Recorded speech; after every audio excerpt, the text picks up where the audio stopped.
from the Bloomberg Interactive Broker Studio in New York, Bloomberg 1130. To Washington, D.C., Bloomberg 99.1. To Boston, Bloomberg 106.1. To San Francisco, Bloomberg 960. To the country, Sirius XM Channel 119.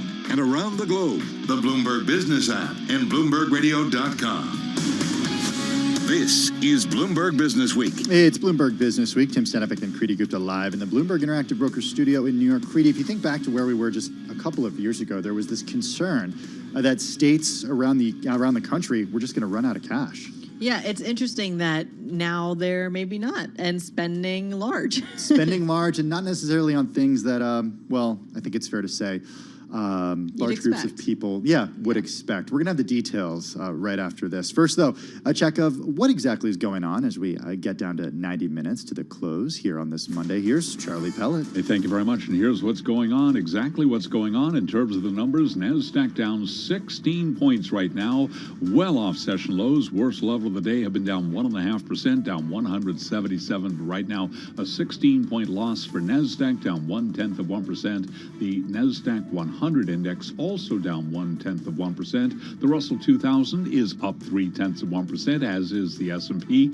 higher by 19, up 0.5. The Dow up 304 now, higher by 1%. 10 years up 8.30 seconds, 10-year yield 2.88%. We've got gold up 3.30 the ounce to 18.15, up 0.2%. West Texas Intermediate crude 113.83 a barrel right now, up by 3%. Brent 113.86. Up now by 2.1%. Stocks are edging higher as investors assess prospects for growth amid the latest signs of economic malaise from both China and the United States. Well, what about the economic backdrop in the U.S. and just what is priced into equity markets? Esty Dweck is Chief Investment Officer at Flowbank. I don't think we're pricing in a full recession. We're certainly pricing in a growth scare. We're starting to price in something of a hard landing, but we're not pricing in a recession in the U.S. at the moment. And that means more downside for the equity markets as well, in addition to a lot more pain in the bond side. Starbucks says it will expand its healthcare benefits to include covering travel expenses incurred by staff when accessing abortion or gender-affirming procedures. Starbucks shares, they're down 2.9%, and McDonald's says it is pulling out of Russia after more than 30 years of operation in the country, stepping up the corporate response to the invasion of Ukraine. McDonald's shares unchanged now.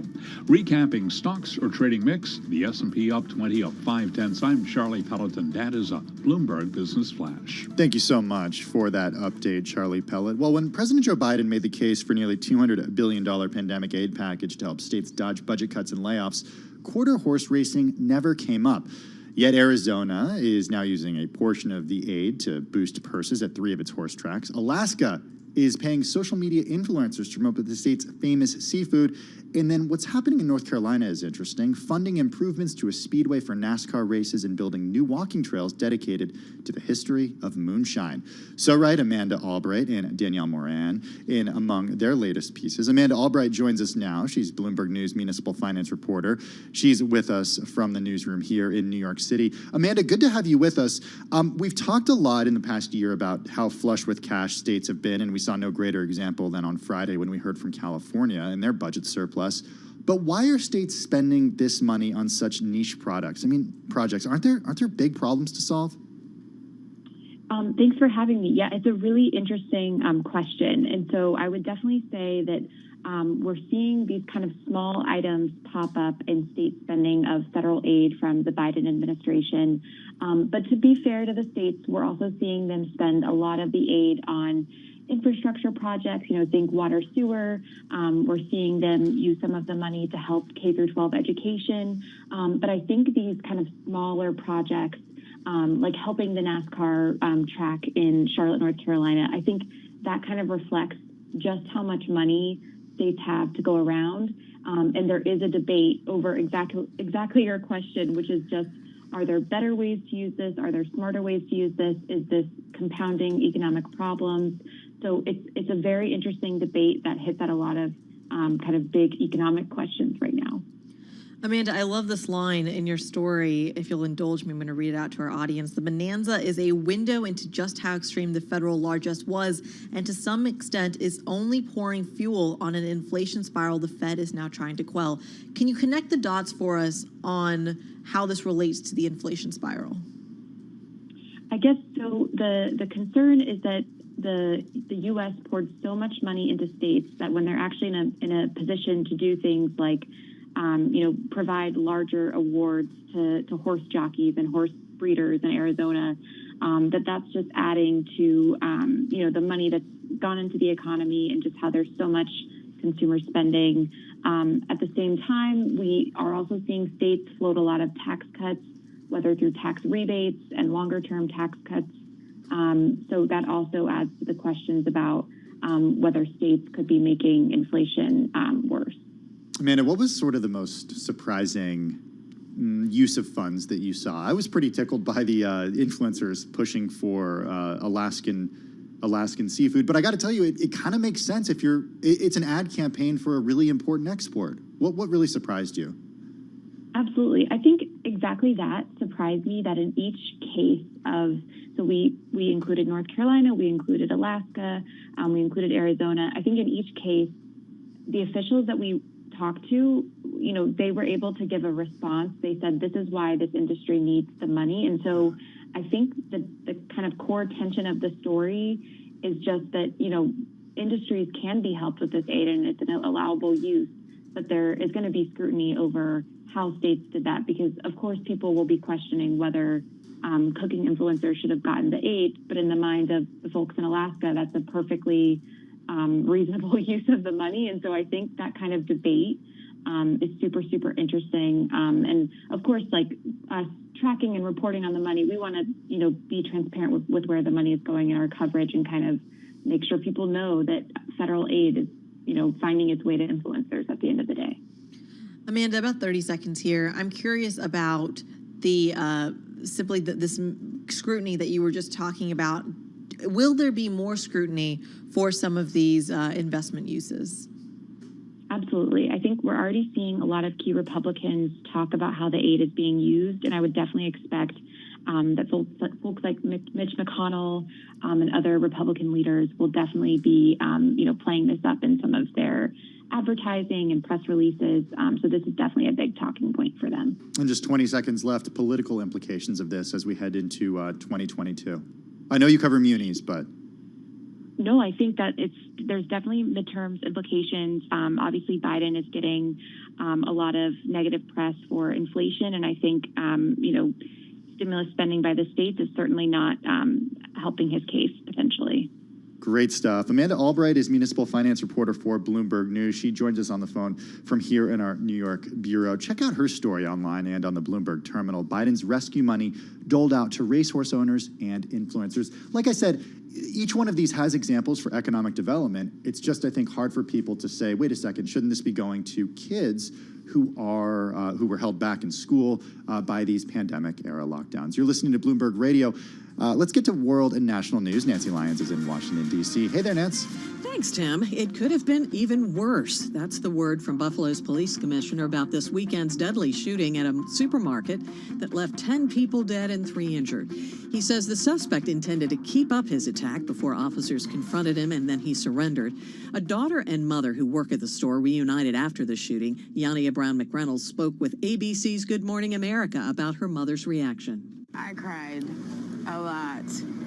She would not let me go. I wouldn't let her go. At all. I'm like, Mom, I need to breathe. She did not care as long as I was breathing next to her. Yania Brown McReynolds hid during the attack. Her mom was able to escape outside.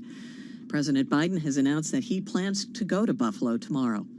The European Union says it has no choice but to keep Russian gas flowing, even though it's working to reduce its reliance on Russian oil and gas as soon as possible. But many believe the pressure on Russia is essential. Sanctions won't get Vladimir Putin to end the war. Bill Browder, the founder of Hermitage Capital, who fled Russia after exposing financial fraud there, said in a Bloomberg interview. He never backs down. There is no reverse gear for Vladimir Putin. So the purpose of sanctions at this point is to bleed him dry financially. This war costs him $1 billion a day. And then we have to freeze his income, which is coming from the purchase of oil and gas in Europe. Browder said Western governments have to track down the money Putin and his oligarchs have stashed abroad through opaque shell companies.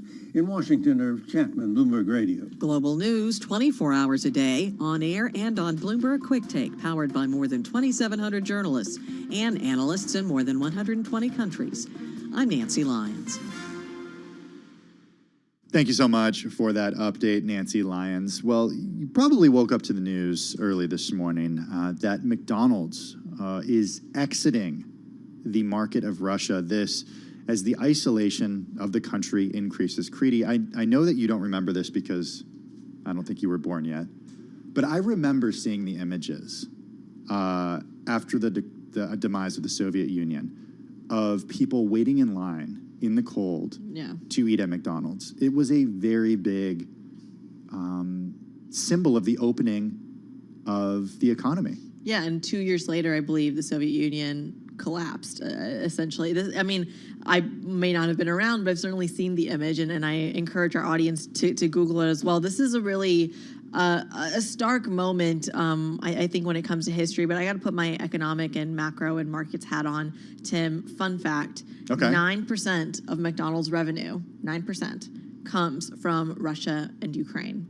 So them pulling out is a lot. Huge deal. It's so much, and I'm still confused about why the stock isn't collapsing here. It's about maybe flat. This was expected. The stock is flat today, and it wasn't down significantly earlier. I had the same thought as you. My thought when I was seeing this is I checked the McDonald's shares because I would expect them to react. But, it leads me to think that this was baked in. It could very well be baked in. I mean, remember when the war in Ukraine first broke out, I think a lot of these companies were under pressure because it all of a sudden realized that Russia was one of the fastest growing emerging markets for a lot of these companies, Coca-Cola included, by the way. When you think of, French fries, Coca-Cola is always in the picture. And to see these pullouts it's really something. I mean, not to put it too lightly here, but we really are witnessing history. We are. Let's take a look at some of these numbers here because you did mention the portion of McDonald's overall revenue that comes from Ukraine and Russia. The company did say in a statement that it expects to take a write-off of $1.2 billion to $1.4 billion for the move. The company is pursuing a sale of its entire portfolio of restaurants to a local buyer and will de-arch the outlets, removing the McDonald's name, logo, branding, and menu, though the company will retain its trademarks in Russia. This is Bloomberg Radio.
Headlines and breaking news 24 hours a day at Bloomberg.com, the Bloomberg Business app, and at Bloomberg Quick Take. This is a Bloomberg Business Flash.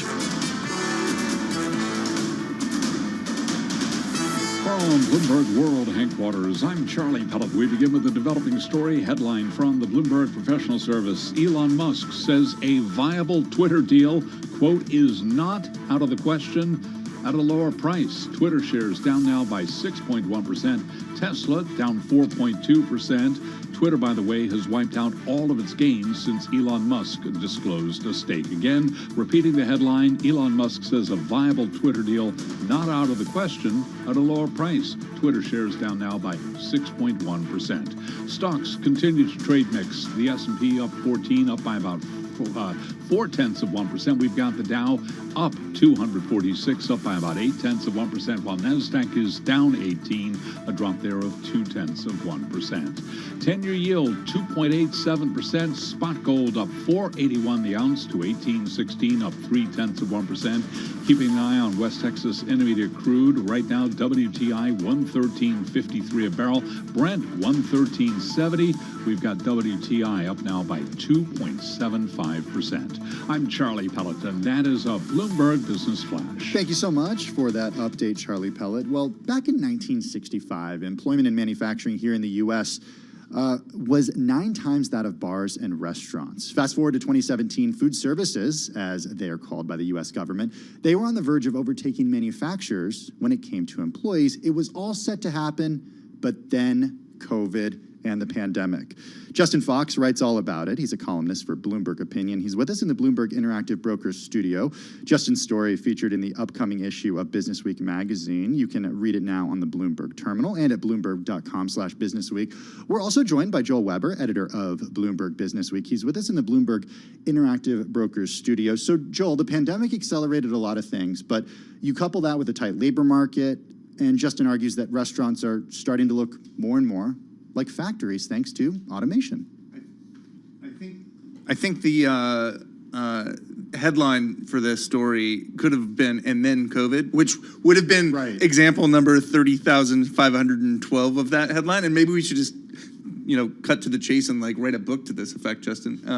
But I thought it was an interesting way of quantifying something that we wouldn't usually think to do this way, of comparing restaurants and factories like this. And Justin, it sort of makes sense now. I mean, I go to a restaurant and it's like I can scan a QR code and basically order for myself. Right. But how did this story find you, do you think? Basically, back in 2017, I was playing around with the data and sort of, I could see how much restaurant employment, food services, and drinking places employment had been going up. And I thought, I wonder if I compare that to manufacturing, and saw that it was about to pass it. And that Derek Thompson at The Atlantic ended up writing about it too. And it got a bunch of attention for a while. And it actually sort of faded the next year because there was a tiny little manufacturing mini resurgence. But in February 2020, it was closer than ever, and it was really clearly restaurants were on the path to surpass them. And, we know what happened next. Obviously, restaurants had to shut down in a way that factories, except for in the first few weeks, did not. But since then, it's really interesting. They're just not gaining employment like other parts of the economy. Well, I think there are a couple of factors at play, as you write about, Justin. It's not just that the labor market is tighter, so it's getting more and more expensive to hire these workers, but also there's the inflationary pressure of these costs for restaurants going up. But then there's this perhaps resurgence in manufacturing here in the United States. We talked to a lot of CEOs about the idea of onshoring or reshoring, bringing manufacturing back to the United States. Is that something are we sort of where restaurants could still overtake? Could overtake manufacturing? What happens from here on out? I mean, normally what happens in a recession is that manufacturing is more sensitive and lays off people quickly, and restaurants are slower. So you'd sort of think in a normal recession, restaurants would... Are you saying we're in a recession? No, but I mean, people are talking about because a lot of people if that were to happen. Okay. But the COVID recession was obviously totally different. I mean, when you look at it, manufacturing is having the best recovery it's had since the 60s, but it's still not growing that fast in employment. And if restaurant employment were still growing like it were back in the previous decade, it would clearly pass it. But it's sort of this interesting moment where there have been a lot of innovations. It's not just automation, but it's like these ghost kitchens where you can order 18 different kinds of food from a single kitchen. And some of the employment has probably shifted over to delivery services away from, it doesn't get counted under restaurants, but it's still people bringing you your food. So, my answer is I don't know, but it's clearly being put off for quite a while here. Well, I'm so glad we're talking about restaurants and inflation here, because we actually looked at the last inflation report. One of the biggest drivers, one of the biggest movers was food away from home. But I'm wondering, if you're paying more at these restaurants or delivery apps or whatever it is, do the workers see any of that? Yeah, wages in the restaurant industry have gone up a lot. Who knows? It's a little harder to tell what's going on with tips. But yeah, the workers are definitely seeing it. But I also think it's a tough business, and I think the pandemic made clear to a lot of people that that it wasn't a really secure line of work. And so a lot of older workers don't want to get back into it. A lot of other people, because there are other opportunities in the economy, are looking at other things. So it's just caused this kind of rebalancing, which maybe when we get past the craziness of the moment will actually be a good thing. I have a theory, not rooted in anything other than my own anecdotal neighborhood evidence, but which is all that matters. Totally. But here, you can come in and tell me what you think about it. Drinks to go. Could that change this? Because, fundamentally, it means that there's a skill that you can't easily automate, which is, bartending and good bartending. And maybe that has a way of changing what these numbers could look like. Your neighborhood's a lot more fun than mine. Well, it used to be fun, and then they cut off the to-go drinks. So I thought that was coming back. It could come back at any moment. But yeah, I would think overall to-go drinks probably, because if you're not in a bar sitting there saying, hit me again, I would think you would drink less and spend less money overall. So to-go drinks was a really important thing during the pandemic to keep a lot of these places going, but I don't think it's a recipe for lots more employment. Just or got revenue. shut down right there. You're not getting your margarita to go. Well, I might be able to, but it's not going to change these numbers. But okay, so what about other ways that automation is playing in here? I saw something like the QR code. How do economists view stuff like that? Because you would classify that in a larger sense as like a technological shift, right? Yeah, and at this point, a lot of it's very anecdotal. My favorite one so far has actually been this Canadian restaurant chain that made these headlines because they had people in a call center in Nicaragua taking orders. So you'd go up to the drive-through window and you'd be talking to somebody in Nicaragua. And I don't know if that got so much bad publicity that I don't know if they kept that up. But obviously, there's certain things in a kitchen that can be more mechanized, and it just hasn't been worth restaurants' while to invest in that before. Now, because labor is more expensive, it might be. Not wild about it in terms of the experience of going out, I got to be honest. So you're in the I like people. You like to interact with people rather than the QR code on the menu? Yeah, I do. And I first noticed this at airports, especially Newark Airport here in the tri-state area a few years ago before the pandemic. You were ordering from these iPads. And I did notice a lot of complaints that people had about it because, you don't necessarily, you're getting it quickly, but it's not necessarily the same experience that someone has in a restaurant. I think what's interesting, and you brought up the CPI stuff, one of the things that comes back here is this idea that, you're already paying more, right? Your food costs more. Yeah. Now you're not interacting with a person on top of it. And I think that leaves kind of a weird taste in a consumer's mouth of what's happening to my restaurant experience? So I'm okay with that. But don't you love, I like going somewhere and asking, whoever's working there, what's delicious? What do people order? What do people like? And, I'm a talker. Yeah, there's Yelp reviews for you before you put We're your so different, QR code order in. I guess it's good. I'm with you. Yeah. Okay, all right. Well, to be continued, everyone. Joel Weber, editor of Bloomberg Business Week, with us in the Bloomberg Interactive Brokers studio. Fun conversation with Justin Fox, columnist for Bloomberg Opinion. Check out Justin's story featured in the upcoming issue of Bloomberg Business Week. You can read it online now and, of course, on the Bloomberg terminal. This is Bloomberg Radio.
close. Bloomberg's comprehensive cross-platform coverage ahead of the U.S. market close starts right now.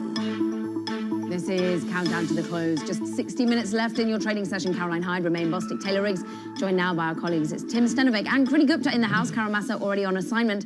We together are going to be welcoming, of course, cross audiences. Oh, she's over in Panama, I think. I join her in the next day. But we talk TV, radio, and YouTube. She's really there. She's working. Or something? She's working, I promise. Okay. She's doing the good thing, getting some real hardcore reporting. Meanwhile, we do some deep diving into what these markets are doing. Whipsawing. I mean, Tim, we're up 0.3%. We were lower earlier, but shrouded in concerns about recession and where next. Yeah, that certainly seems to be the word of the day, the word of the weekend. You might not be surprised that I've got my eye on cryptocurrency, and it's actually for a good reason today. Bitcoin was down more than 6% earlier. It's down 3.7% right now. But Wes Goodman over on our Markets Live blog makes a really good point here. The decline in crypto that we're seeing today, it could sort of be a bearish sign perhaps for risk assets. I say perhaps. Bitcoin's got a strong 30-day correlation with the S&P 500, but as they say, correlation is not causation. I believe I have that tattooed on my arm somewhere from my MLive days. But Bitcoin or correlation is not the causation? correlation is not causation. That was really drummed down into me. But I think when you mentioned cryptocurrencies, immediately what I think of is volatility. And we have to keep an eye on this VIX here because this is pretty significant. This is our second day of gains, if indeed the gains hold. And the VIX is staying below 30. That has been the post-war norm to be above 30. And this is really interesting. If it continues dropping lower, is this the sign that the market is starting to bottom out? Potentially, the market currently trying to find some sort of head higher on the S&P 500, only just though. We're up 0.3%. That's just almost 14 points higher. Of course, 4,037 is where we trade. We look at what's happening on the Dow, actually, your outperformer on the day, up 0.8%. We see the NASDAQ, though, still under pressure. You mentioned crypto. You mentioned, of course, well, the sell-off that has been particularly painful for big tech. That's still on the downside by 35 points. Russell 2000, though, a glimmer of green. We're up just 0.1%, Taylor. Sort of a risk-on and defensive kind of day underneath the surface. If you take a look at the individual sectors, energy, goodness. I mean, you're up an additional 3.5% for the day. That certainly has been the theme of the year. But Romain, I think what else is interesting is staples are up there, as well as utilities, and then industrials and technology a little bit in there. So you're sort of getting a little bit of everything, just down to the downside quickly here, financials and then discretionary as well. Well, we can go back to energy because 9 of the top 10 best performing stocks in the S&P 500 on this day belong to the energy sector. It's one of the few reasons why we've kind of been fluctuating in the green. Some tech stocks are participating today. You're taking a look at Meta Platforms, higher by about 2% here, but whatever upside you're getting out of Meta, that's being dragged down by Amazon, Alphabet, as well as Apple here on the day. And then, of course, there's this weird saga going on with Twitter. Elon Musk speaking somewhere right now. Nobody knows whether to take this guy seriously or not. You're looking at 37.92 right now on Twitter, down 7% here on the day. And more importantly, now back below the level where it was on April 1st, just before Elon Musk had disclosed that 9% passive stake here. So all the gains that we saw up above 50, that's all been erased now, as a lot of investors really doubt that whatever the heck he's doing actually is going to happen. Just absolute nonsense there. And a really interesting story with McDonald's here, end of an era there, with them de-arching, I believe is how they described it, de-arching in Russia here, basically going to sell off all of their properties and businesses there. Moving on here, not only sort of a big deal for McDonald's, but really kind of the end of an era for kind of gets kind of that Western embrace of capitalism over there. Yeah, I was talking about this earlier on the show. I remember when I was a kid seeing images and video of people waiting in line in the cold to try McDonald's for the first time. It wasn't just symbolic, but it really represented, the opening up of the Soviet Union. It really was. And not to cut you off, but then just from the pure balance sheet perspective, all the companies that are now doing all these write-downs and the write-offs and trying to figure out what to do with those assets, certainly different financial angle as well.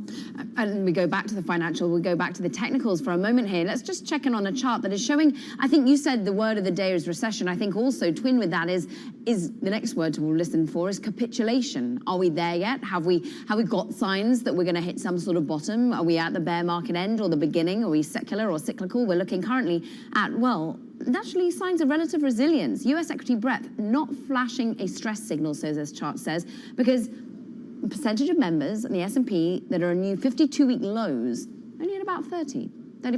Nowhere near where we saw in the 2008 sell-off, nowhere near that we saw in the 2020 sell-off of about 60 or 70%, guys. Okay, so perhaps watch out because there could be further ways to go. Recession, the word of the day. A lot of you by now have heard about what Lloyd Blankfein, Goldman Sachs senior chairman, said over the weekend. He urged companies and customers to gird for a U.S. recession. Check out what he said on CBS's Face the Nation on Sunday. Do you think we're headed towards recession? We're certainly heading. It's certainly a very, very high risk factor, and there's a path. It's a narrow path, but I think the Fed has very powerful tools. It's hard to finely tune them, and it's hard to see the effects of them quickly enough to alter it. But I think they are. I think they're responding well. I think it's definitely a risk. If I were running a big company, I would be very prepared for it. If I was a consumer, I'd be prepared for it. But it's not baked in the cake. That was Goldman Sachs senior chairman Lloyd Blankfein on CBS's Face the Nation yesterday. We should note he did say it's not baked into the cake, but he did warn that companies and customers should brace for it. Well, it's so interesting that we've seen such a revolution, or evolution, I should say, when it comes to what the conversation's actually been. Romaine, when it comes to inflation, whether or not the United States is insulated from that story, to now actually eyeing recession, which seems like it was really only guaranteed for Europe. Yeah, and I think even if we don't go into recession, I mean, I think it's pretty clear here from all the strategists that we talked to on this program and beyond. They pretty much made it clear that the baseline for growth is going to be a lot lower. All the talk, of course, coming in this morning was about that note out of Jan Hatzius and his team. You talk about the European Commission lowering its outlook for growth over there, and maybe even potentially more if there is some major disruption in the gas and oil market. And then, of course, we got that data out of China here. There's a reason why everyone's talking about recession today. Yeah, woeful when you look at retail sales plummeting 11%, when you see industrial production down so much in China. But not only is it the growth outlook being cut in Goldman, it was the outlook for the S&P 500, and therefore what to do with your money. And we've had money managers say, you know, yes, stay invested, stay in stocks, stay instead in the energy space, the defensive, or, well, actually we heard first call for a little while, I thought, was in the bond market as well, and use that as your hedge. Yeah, certainly, and you wonder if maybe the hedges are over, given the correlations as of late. Tim, I'll just leave you with one of the more interesting notes I read this morning, BTIG's Jonathan Krinsky, talking about you could get a little bit of a bounce to 4,200, but that could be a little bit of a fake out. He's still looking at 34 to 3,500 once we get through the summer chop. Yeah, we're seeing quite a few revisions when it comes to that year-end target for the S&P 500 and even for next year as well. 8 more members of the Federal Reserve are speaking this week. We got a lot tomorrow, we got a lot Wednesday, we got a lot Thursday. So certainly look for clues as to what they're thinking when it comes to monetary policy. That is going to do it for now. We are back together again live on TV and radio and YouTube at 4 p.m. for our Beyond the Bell coverage, where we take you through today's market close.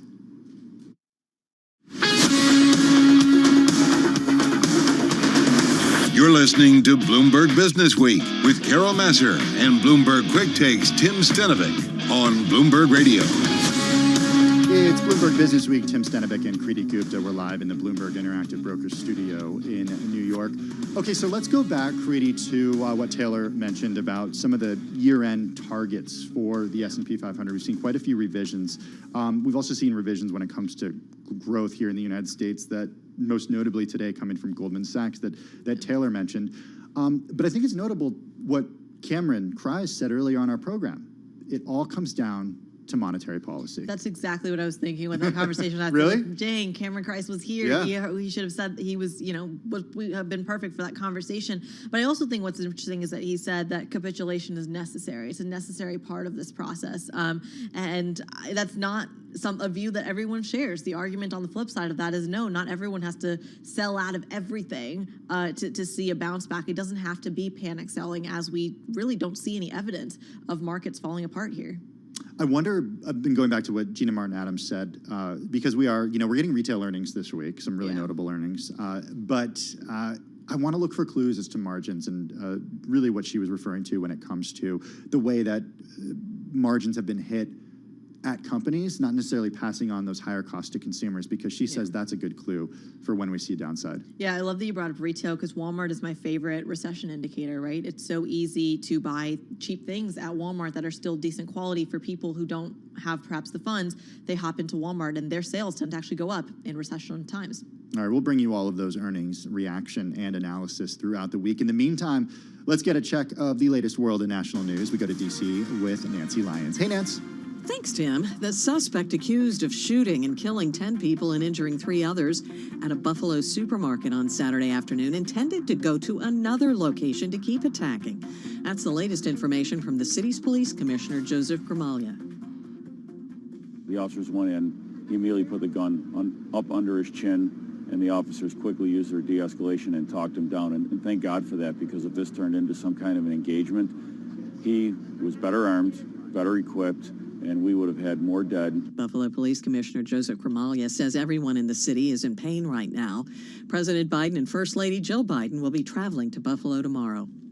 President Biden is offering baby formula manufacturers and retailers support to try to help ease a nationwide shortage. FDA Commissioner Dr. Robert Califf tells ABC's Good Morning America there's no need, though, for a big federal mobilization. I don't think we need the Defense Production Act. I think the manufacturers are ready to go, and they're going to increase their production. In fact, they already have. Dr. Califf believes the Abbott plant that was shut down over quality concerns will be back up in 2 weeks.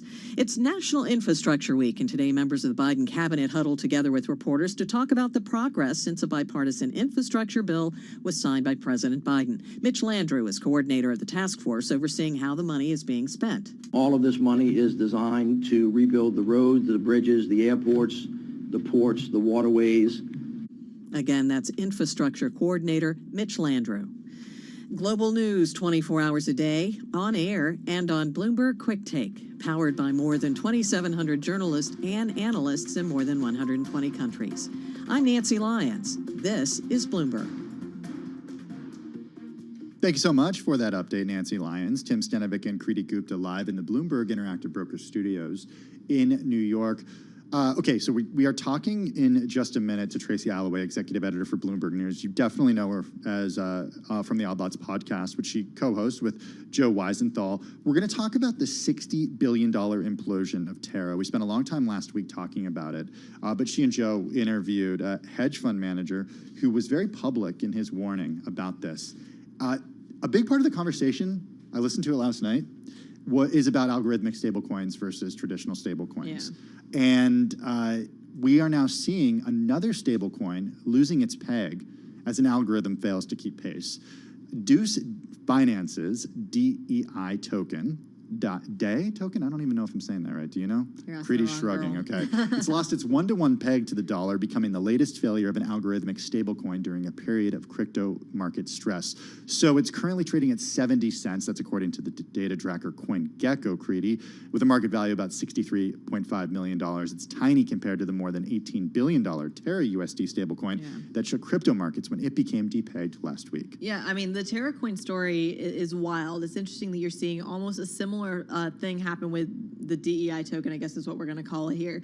But the Terra coin token, to me, as someone who watches FX so often, currency is a stronger dollar, to lose its peg, and then for this to also lose its peg, that is a huge deal. Can you imagine saying like the Hong Kong dollar lost its peg? But we're not talking about something that's centralized, right? We're not talking about something that's government-backed. That's why it's so hard to wrap your mind around exactly how all this works. And that's where, I guess, the algorithmic part of it comes into play. Well, that's the question. If, based on, and I'll ask Tracy about this in a few minutes, but my reaction after listening last night is that all of these algorithmic stablecoins are doomed because, in the words from that podcast, people can argue they're perpetual motion machines. Totally. So much to learn. We'll ask it all to Tracy. Tracy Alloway is coming up next. We're talking crypto and the depegging. This is Bloomberg.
updates, headlines, and breaking news 24 hours a day at Bloomberg.com, the Bloomberg Business app, and at Bloomberg Quick Take. This is a Bloomberg Business Flash.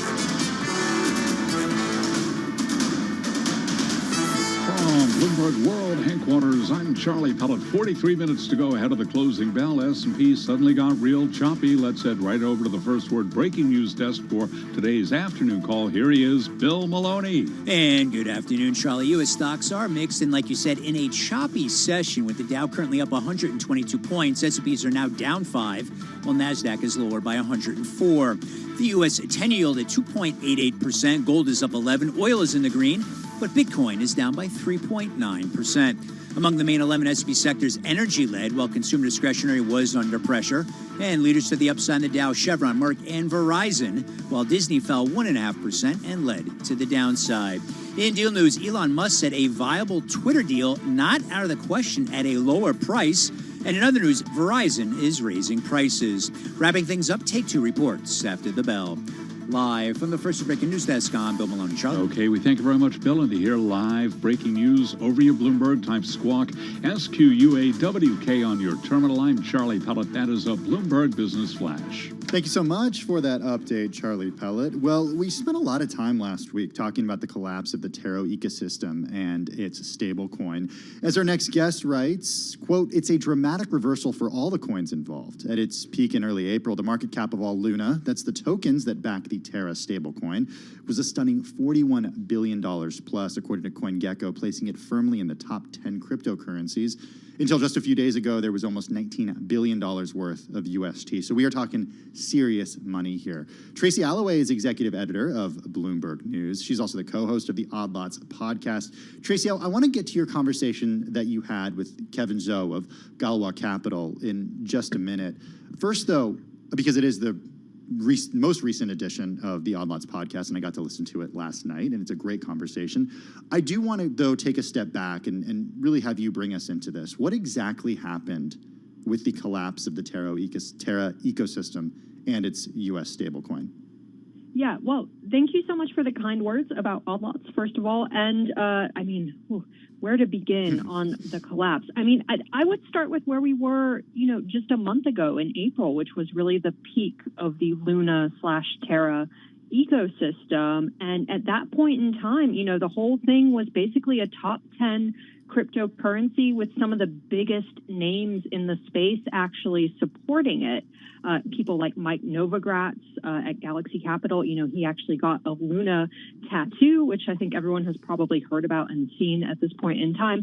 And the reason the project was considered important and interesting in the space was because it was an attempt to create a new type of stablecoin, one that wouldn't be reliant on things like U.S. treasuries or cash reserves or basically fiat currencies in order to back it. So everyone was interested in this project. At the same time, there were a lot of people who were highlighting inherent vulnerabilities in the whole thing. And just in the past week, it seems like the critics have, really seen their criticism of the whole thing borne out. Tracy, for novices like myself, and I want to say Tim, can you explain to our audience? How dare you? I'm sorry, but you did just say you don't understand algorithmic stablecoins. Can you explain the difference between, say, a regular stablecoin and an algorithmic stablecoin? Sure. So maybe I'll just simplify it to centralized stablecoins versus algorithmic stablecoins. So if you have a centralized stablecoin, it's usually something issued by, ironically, a specific entity. Think of something like Tether. And the idea here is we're going to issue a token. We're going to try to make it worth 1-for-1 with the US dollar. So one of these tokens is equivalent to $1 US. And the way we're going to do that is we're going to try to back it up with specific things. And, typically what they say it is are things like US securities, like treasuries, cash reserves, Sometimes people will over-collateralize these things with additional cryptocurrencies. And then when it comes to algorithmic stablecoins, the innovation there was that you weren't really using anything to back it. Instead, you were using an arbitrage mechanism between the stablecoin itself, which was called UST, and then another cryptocurrency, which was called Luna. And the innovation there was you keep the relationship between those two stable at all times, or I should say, you burn a certain amount of Luna in order to support the peg, and those two are sort of changing at all times, but it's the arbitrage mechanism that is supposed to back up the stablecoin. Tracy, this is something that Kevin Zhou of Galwa Capital on your podcast called a perpetual motion machine. Yeah. What did he recognize that so many others didn't? So I think what he was able to latch on to was really what was attracting people into the entire Terra ecosystem in the first place. So people tend to focus on the relationship between UST and Luna and say that, well, with the arbitrage mechanism, you know, people are always going to come into Luna and they're always going to come into UST and sort of dip in and out of those positions. But the problem is what happens when no one wants to be in either of those things. And that's really what we saw last week. So the important thing to remember is that Terra Labs, the company behind this whole thing, was offering incredibly juicy yields in order to get people into the space, something like 20%. And then what happened last week is suddenly supply starts overwhelming demand. You get a stampede towards the exits. The yields seem in doubt because Terra Labs is burning through its own reserves. And this is one of the big ironies of the project, was that they did have some Bitcoin reserves, even though they claimed that the entire thing was backed just by the algorithm and the arbitrage mechanism. And then at that point, you don't really have a natural circuit breaker in the process. There's no price level which will attract people back into a cryptocurrency that is basically predicating its entire value on people wanting to be in that cryptocurrency. At that point, you get a downward death spiral. And as we've seen over the past week, you get the arbitrage mechanism. You know, again, the irony here is the arbitrage mechanism is technically still working, which means that the supply of Luna is just increasing exponentially. So here's my question, Tracy, and we only have 30 seconds left. Does this mean that all algorithmic stablecoins are doomed? Because just this afternoon, we're getting news that another one is losing its peg. So I think we're basically seeing a run on a lot of these, especially the ones that are deemed of less quality than other ones. And we can have a whole hour-long discussion over how you make that judgment. But I think we are seeing a shakeout in the space. I do think, however, that, you know, people are going to keep trying this. And in fact, we've seen Do Kwon talking about starting a new Terra blockchain in order to basically replace the old one. All right, well, there it is. Tracy Alloway, executive editor at Bloomberg News. She co-hosts the Odd Lots podcast with Bloomberg's Joe Weisenthal. Check it at Bloomberg.com or wherever you get your podcasts. You're listening to Bloomberg Radio, and this is Bloomberg.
Broadcasting live from the Bloomberg Interactive Broker Studio in New York. Bloomberg 1130 to Washington, D.C. Bloomberg 99.1 to Boston. Bloomberg 106.1 to San Francisco. Bloomberg 960 to the country. Sirius XM Channel 119. And around the globe, the Bloomberg Business app and BloombergRadio.com. This is Bloomberg Business Week. It's Bloomberg Business Week. Tim Stanovic and Kriti Gupta live in the Bloomberg Interactive Brokers Studio in New York. In just a couple of minutes, Kriti is going to give us her details on the chart of the day. Best part of the show. Yeah, I know. I love it. Give us a little hint. Give us a little hint. No? Oh, I can't. Okay, food. It's food. That's the hint. I'll just go and take care of it. Okay.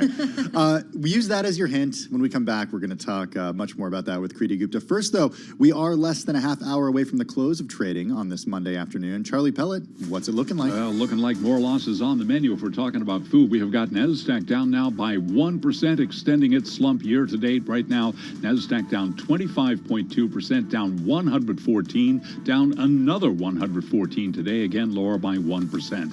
S&P lower by 7, drop there of 0.2%. Choppy day for the S&P, had been swinging between gains and losses, but 28 minutes to go. Going to see how things shake out. We've got the Dow up 104 right now, higher by about 0.3%.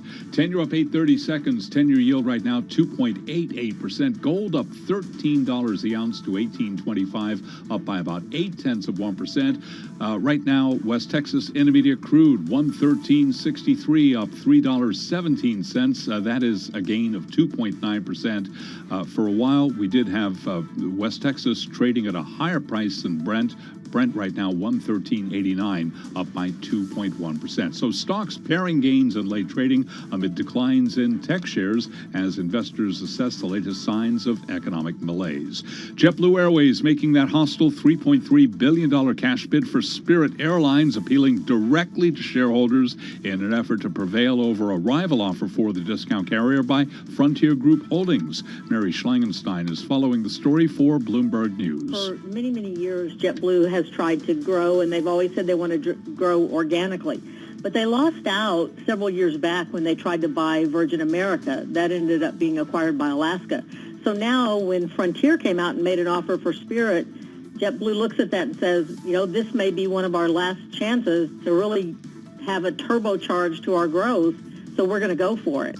JetBlue lower now by 5.9%. We do have Spirit Airlines up 12.3%, and Frontier ULCC, ultra low-cost carrier, up by 6%. Recapping stocks mixed, S&P down 10, drop there of 0.3%. And that's a Bloomberg Business Flash. Thank you so much for that update, Charlie Pellet. Well, each and every day at this time, well, actually not anymore, Kriti, but usually at this time, and tomorrow, can I say tomorrow too? We're going to do this? Okay, we take a look at Kriti Gupta's chart of the day. If you still are one of the people out there who does not get Kriti's chart of the day, you can do that at kgupta129@bloomberg.net.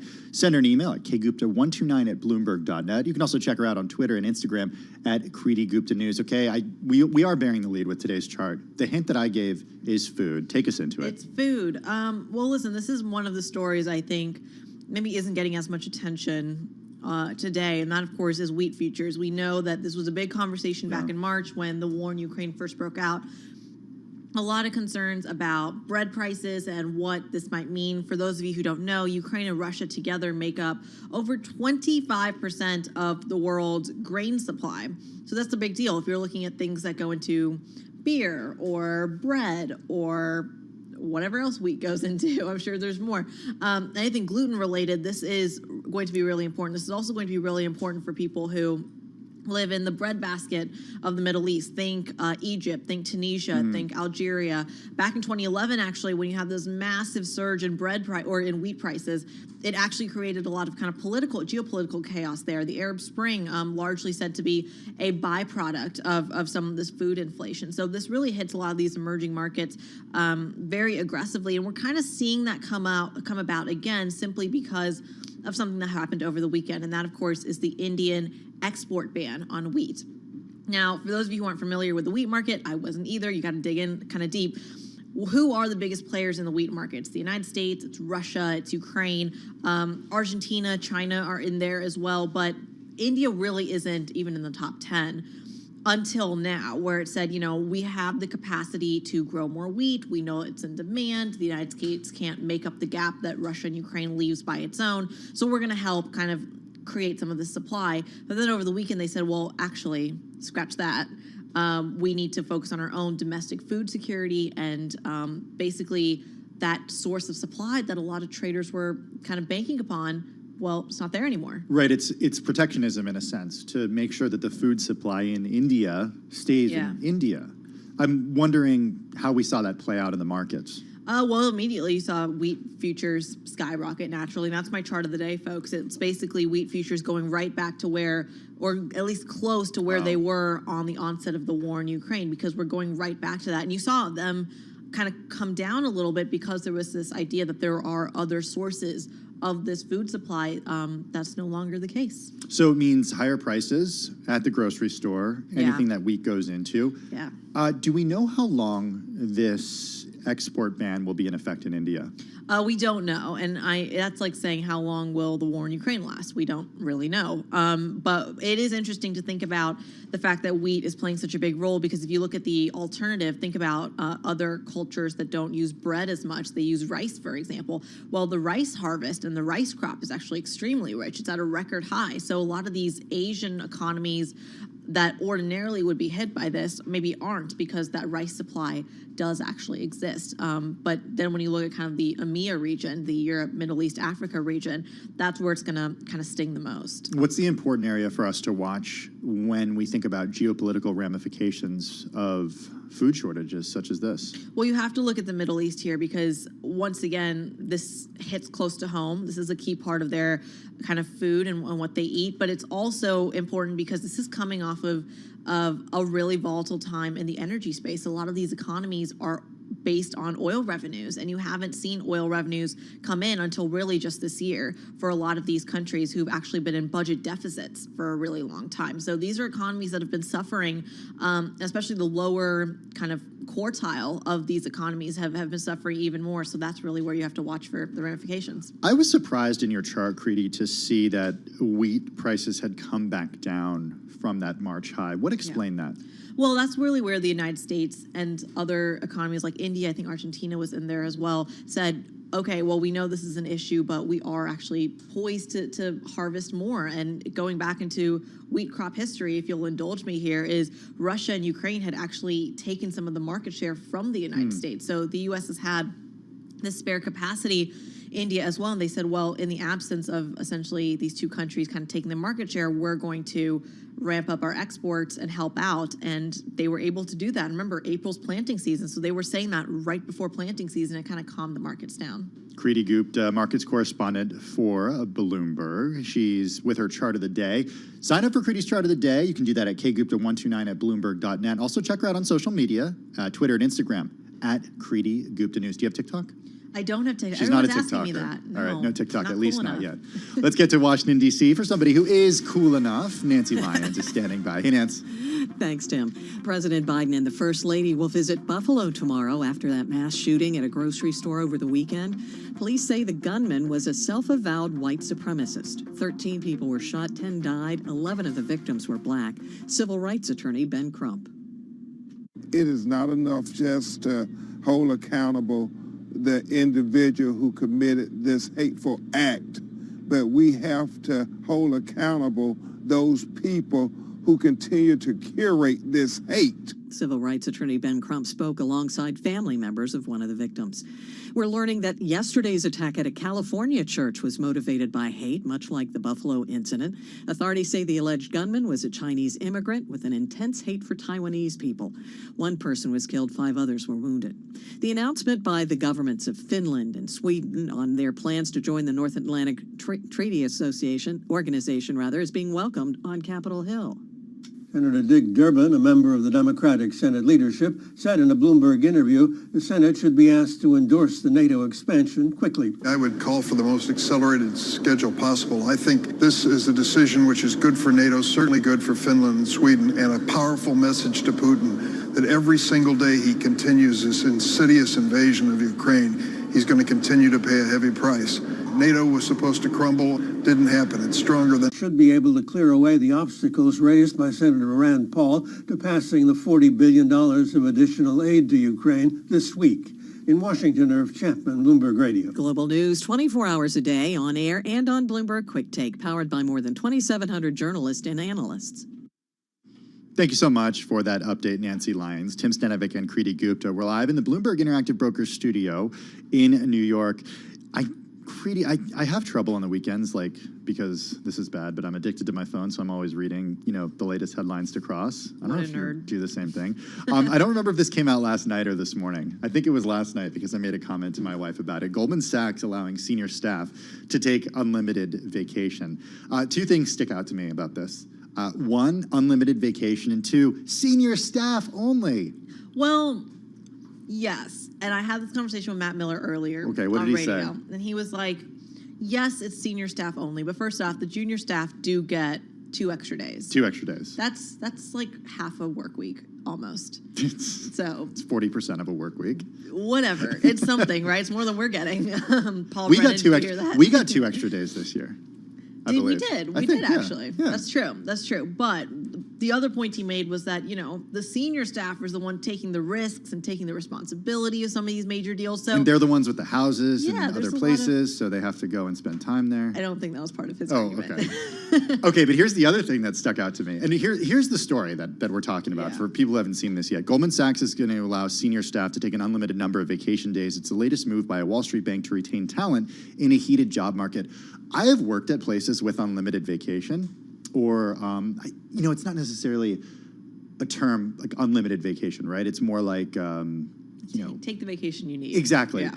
And I found I much prefer working at places where you have a fixed number of vacation days and a very generous vacation policy, because at least, and this is, again, just my experience, it always feels like I took less vacation when I had unlimited vacation. I have a friend of mine who works at a competitor who also has that same policy, and she said the same thing. She said, well, I don't take my full month. I take like a week, a year, and it's horrible. I would take a generous fixed vacation policy over unlimited vacation any day. Yeah. All right. Tell Goldman there you have it. You're listening to Bloomberg Radio. This is Bloomberg.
updates, headlines, and breaking news 24 hours a day at Bloomberg.com, the Bloomberg Business app, and at Bloomberg Quick Take. This is a Bloomberg Business Flash. From Bloomberg World Headquarters, I'm Charlie Pellet. 13 minutes to go ahead of the closing bell. The gains in the Dow Jones Industrial Average are fading, now lower as I speak. We have got the S&P down 19, drop there of 0.5%. NASDAQ down 155, down 1.3%. The Dow giving up earlier gains, now lower by 6 points.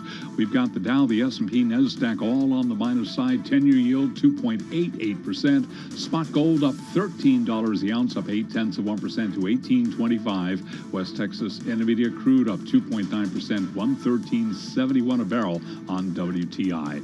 Stocks giving up earlier gains amid declines in tech shares as investors assess the latest signs of economic malaise. We're keeping an eye on crude oil. West Texas Intermediate 113.74 a barrel, very close now to Brent. 113.98 barrel of Brent up today by 2.2%. West Texas Intermediate crude up by 3%. We're also getting word that Spirit Airlines has agreed to consider a revised $3.3 billion takeover offer from JetBlue Airways, reopening the door to a deal after the would-be suitor went hostile with its latest bid. Shares of JetBlue down 6%. Shares of Spirit, they're up by 12.5%. Frontier up by 5.7%. I'm Charlie Pellet. That is a Bloomberg Business Flash. Thank you so much for that update, Charlie Pellet. It's 3:49 on Wall Street. The following is an editorial from Bloomberg Opinion. This editorial was written by the Bloomberg Editorial Board. Food prices have risen to record levels around the world, fueling poverty, hunger, and instability. While there are no quick fixes to the crisis, better-off countries should at least not make it worse. Unfortunately, too many are compounding the problem with protectionism. At least 20 nations have imposed curbs on food exports in recent months, affecting around 17% of calories traded globally. Such restrictions risk setting off a cascade effect, worsening food inflation for everyone. It's happened before. Similar export curbs caused global food prices to rise some 13% during the Great Recession. Foreign ministers gathering at the United Nations to discuss food security on May 18th should pledge not to add new trade restrictions and to lift those already imposed as swiftly as possible. In a crisis this complex, the first principle should be to do no harm. This editorial was written by the Bloomberg Editorial Board. For more Bloomberg Opinion, please go to Bloomberg.com/opinion or OPIN Go on the Bloomberg terminal. This has been Bloomberg Opinion. I'm driving in my car. I turn on the radio. How about you let me drive? Oh, no. Who's gonna drive you home? Honey, please, I'll do the driving. Drive on. Excuse me, I want to drive. It's the question that drives us. This is the Drive to the Close. That funky music will drive us till the dawn. On Bloomberg Radio. Well, we are under 10 minutes away from the close on this Monday, May 16th, 2022. You heard the numbers from Charlie, but worth repeating: the NASDAQ down 1.1%, the S&P 500 lower by 0.3%, the Dow Jones Industrial Average now higher by about 0.2%. John LaForge is head of real asset strategy at Wells Fargo Investment Institute. He joins us on the phone from Sarasota, Florida. John, how are you? Good, Tim. How you doing? We're doing pretty well. I want to get into commodities with you. It's something that my co-anchor Kriti Gupta covers very closely here at Bloomberg, and I'm wondering about specifically the rise in commodity prices that we've been seeing. Is this something that is long term? Because I talked to Kriti earlier, and she said trying to understand price moves in the context of geopolitics is like trying to predict when Russia's invasion of Ukraine will end. Yeah, she's right. Now, the one thing that is a little easier to predict are the longer-term cycles. So I think what you're trying to get at is right now with commodities, they all seem to be rising. That's not by coincidence. And what I mean by now is the last 2 years. What commodities do typically is they tend to go through these roughly 10-year periods where they are oversupplied. And we just went through that from 2010 to 2020. But gradually, as price went down over that period, we were not adding to supply growth across the complex. What COVID did was kind of let the tide go out, and we all got to see, in a sense, and now we're paying for it, we were not really producing underneath a lot. And we need more. You know, the economies are constantly growing, the global economy. So that's really what we're faced with.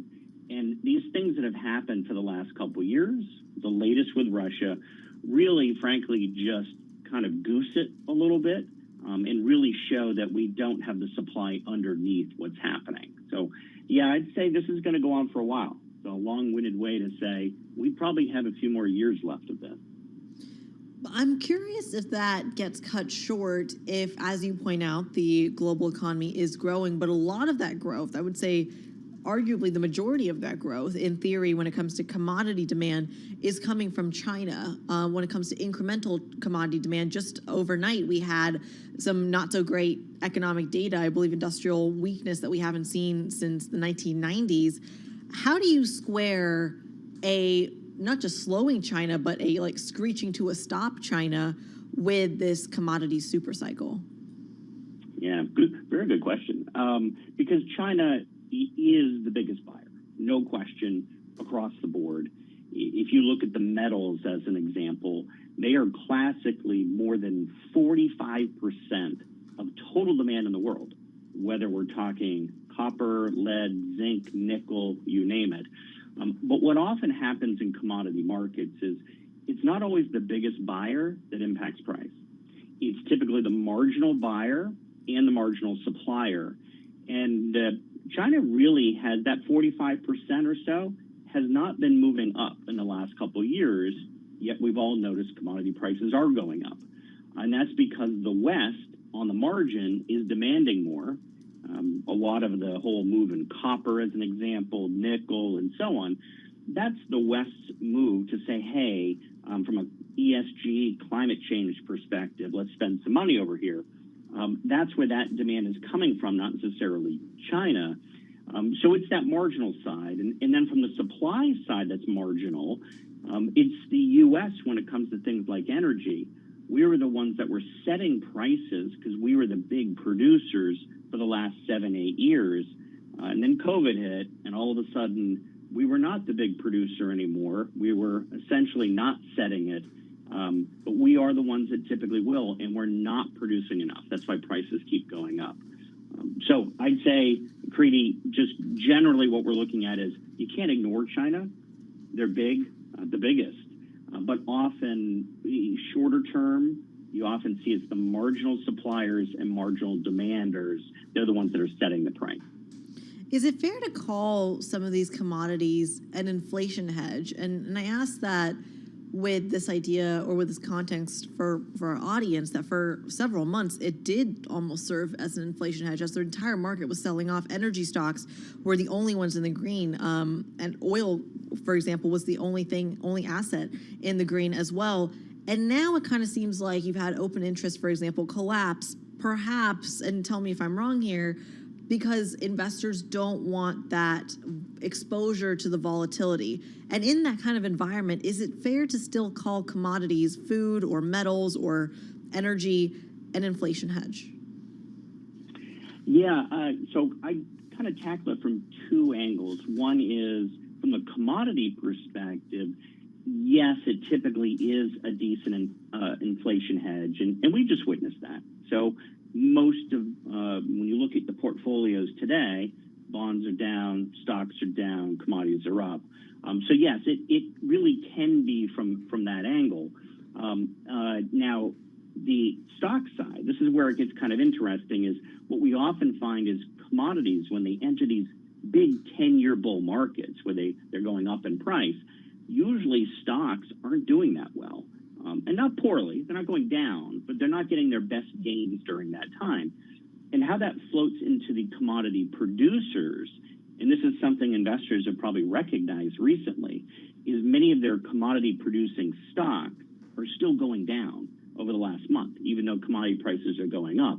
And that's because roughly, if you look at a commodity producing stock, about 50% of the performance of that stock will move with the stock market, and the other half will move classically with the underlying commodity. And so you have to be careful. Right. If you're looking for an inflation hedge, you probably should be looking for the commodity, Right. not necessarily the producer. John LaForge, head of real asset strategy at Wells Fargo Investment Institute, joining us live on the phone from Sarasota, Florida. John, thanks so much for joining us on Bloomberg Business Week. Well, we are just a couple of minutes away from the close. We have the Dow flat right now, the S&P 500 lower by 0.5 percentage point, the NASDAQ down by more than 1%. Coming up next, it's Beyond the Bell, our cross-platform coverage of the market close. This is Bloomberg. Beyond the Bell, Bloomberg's comprehensive cross-platform coverage of the U.S. market close starts right now. And right now, we are 2 minutes away from the end of the trading day. Romaine Bostic, Caroline Hyde, Taylor Riggs counting you down to the closing bell. Here to help take us beyond the bell. It's our global simulcast where we're joined right now by Tim Stenovic and unfortunately filling in for Carol Masser, who is on assignment, I'm told. Kriti Gupta, always pleased to have you. Guys, we welcome our audiences, by the way, television, radio, YouTube, wherever else you get this fine program here. And Tim, let's talk about, start off here with the swings that we've seen in this market. We're basically unchanged on the S&P, or not unchanged, I'd say down about 0.5% on the S&P 500. The NASDAQ is down more than 1% here, and it seems like every time you see some buying activity, it runs into a pretty strong wall of selling at some point here in the day. Yeah, the sellers certainly outweighing the buyers. It continues to be the pattern over the last few months. But you mentioned the S&P 500, a really choppy day to get to that decline of about 0.5 percentage point. It did move between gains and losses more than 10 times today, Kriti. Yeah, Tim, a choppy day, but it spent a couple hours in the green. I think that's really significant here. We're down 0.5%, but that isn't, put that into the context of the volatility we've seen, sell-offs of 1-2%, rallies of 2%. In that context, a decline of 0.5%, Taylor, isn't that much. Well, I think a lot of commentary about sort of these big rallies in the midst of a bull market. I think overall, a lot of the commentary I've gotten today, Caroline, continues to be watch out. There could be some more pain ahead. Choppy summer season, so maybe not out all clear just yet. Yeah, and Friday was when we finally got a bit of money going back into the likes of Apple. The company, the balance that had been sold off to the tune of 20%, well, we're down by 1.3% once again. Maybe that's back in bear. All right, well, we're getting the closing bells here on this Monday afternoon. We had that strong rally on Friday here, and there was a lot of questions about whether that would continue here into this week. It doesn't look like that's going to be the case here. The Dow Jones Industrial Average is in the green, but only by about 0.1%, up roughly 40 points as we wait for these numbers to settle. The S&P 500 definitely going to finish the day in the red, down about 0.4%. Meanwhile, the NASDAQ Composite is down about 1.2% on the day. That's your relative underperformer here on the day, down about 142 points. And as for the small caps, the Russell 2000 going to finish the day down roughly by about 9 points or 0.5%. Yeah, in the S&P 500, 192 stocks finished the day higher, more than 300, 312 to be specific, finished the day lower, Taylor. And we really can see that, right, Tim? When we take a look at our sector level for our radio audiences, we always do the best performers, the worst performers. It looks mostly even. There's a little bit of red here in some of the green best performers. But, Kriti, I mean, it's unbelievable. Energy just continues to plow ahead. You're up 2.6%. It gets a little defensive, though, when you're thinking about food and beverage and household products and some of those traditional staples companies. Those are up about 0.5%. I'll bring you down quickly to the bottom of the screen. It is an unwind again of some of the big tech sort of high-flying companies that we continue to see. Tech and hardware is off 1%. Semiconductors and auto components are also off anywhere from 2 to actually now almost about 5.5%. Yeah, Taylor, I want to stick with what you just said about consumer staples, essentially food-exposed companies, especially when you look at two of the major gainers today. Remember, food security has been a major topic. Wheat, copper, oil, all of these commodities are gaining, but food especially continues to be something that the bull case is very, very strong on. So Archer, Daniels Midland, and Mosaic are two of my gainers today. They were both higher on the session, and this is really important to talk about because this is a direct read-through from some of the pain that we're seeing in the commodity market, or pain, I should say, that we're seeing in the real economy. The bull cases we're seeing in the commodity market have a direct translation into the stock market. So keep an eye on those food-related stocks, especially when it comes to agricultural exposure. But that's the macro theme. I also want to hit Spirit Airlines, which, of course, is another one of my gainers, SAVE for our radio audience. That's the ticker up, or I should say closing up about 13.5% after agreeing to consider a $3.3 billion offer from JetBlue. Of course, that considered a hostile bid. They are trying to target shareholders ahead of that June 10th meeting. Nevertheless, good news for anyone betting on the upside to Spirit Airlines. Okay, well, speaking of hostile bids, it's time now to check in on Twitter's daily move. It is my lead decline. Oh, did it hit 54.20 today? Not even close. 37.39. In fact, Romaine, it closed and wiped out all of its gains. 37.39. I believe that's below. Yep. Where we were on April 1st. Right? Exactly right. Nothing to do with 420. Yeah, so the market is saying it's given up all of its gains since Elon Musk announced that he took that stake there. I don't understand why. Well, okay, so I just got this note from Dan Ives over at Wedbush. He wrote that the market is now, quote, assigning the chance of Musk walking away as more than 50%. He said that pressure on Tesla's stock, a changing risk environment, and more has caused Musk to get cold feet on the Twitter deal. And the bot issue that he's blaming, it's not a new issue. He calls it, Dan Ives at Wedbush, a scapegoat to push for a lower price. What do you think? Is he going to get a lower price or does he walk away? I couldn't care less, to be honest. Okay. All right, well, then you'll really care about Tesla's move today, Romaine. Finished the day down by more than 5.9%. A couple of reasons this happened. Tesla is set to recall more than 100,000 cars in China over potential safety risk. Also, Reuters reporting that the company is delaying a plan to restore production at its Shanghai plant. And then sticking with EVs, Rivian finishing the day down by more than 7%, extending its losses today. What's this about? Yeah, after the Wall Street Journal reported that the EV startup is in a legal battle with a key seat supplier for those Amazon delivery vans, the commercial vehicle group. It also comes after the news that we got on Friday from the filing that Ford had sold 7 million additional shares of Rivian on Friday. So it follows the 8 million shares that they sold earlier in the week. And Tim, I'm going to go back to your Tesla news case there, because the fact that they're thinking about Shanghai, the manufacturing, whether or not that particular city is reopening, that actually injected a little bit of buying into the metal space. Even though we had that woeful Chinese economic data out over the evening before this, we still see hopes that Shanghai could be reopening soon. We still see hopes, of course, of the bid back into metals as mortgages perhaps come down. There's a little bit more, well, hope that maybe we could see more house buying, more, therefore, building as well, engineering. We're seeing, therefore, metals on the higher side still was pushing higher. Oil also pushing higher as we see, well, the gasoline prices in particular, the driving season almost upon us. And once again, we worry about the supply-demand and that dynamics. WTI crude up 3.4% for our radio audience. I'm looking at Brent crude up 2.5%. $114 is back to where we are. And all of this, of course, feeds into the FX story, because that's why we're seeing the Canadian dollar, the loonie, up 0.6%. You see oil on the higher side. Once again, this is all about inflationary pressures. We see that in the soft commodity space, see it in the oil market. We also actually see for once, for a second straight day, Taylor, the dollar under pressure, off by 0.3%. So not that need for a haven in that part. What about the bond market, Haven? Yeah, really interesting. A similar story. It's actually kind of a quieter day in the bond market, given that we've had swings of 8 to 10 basis points higher or lower in any given direction. Today, some calmness, particularly on the front end of the curve. You catch a bid, bond price higher, yield lower by about 5 basis points in the belly. That's for you, Romaine. The yields rise just a little bit on the long end. But overall, I think, you guys, the narrative that has always been today, coming off of the big calls last night, has been weighing the stagflation, the recessionary risks, and a Federal Reserve that needs to move, but can they move fast enough, in a market in the bonds here trying to digest all of that? Meanwhile, we see, of course, bonds, well, the flattening. We see, well, hopes maybe of a move of the Federal Reserve, more Fed speak. What was it, Tim? You were saying 8 Fed speaks we heard currently from, this week? Yeah, 9 total this week. We already heard from 1. We got 8 more, most of them tomorrow.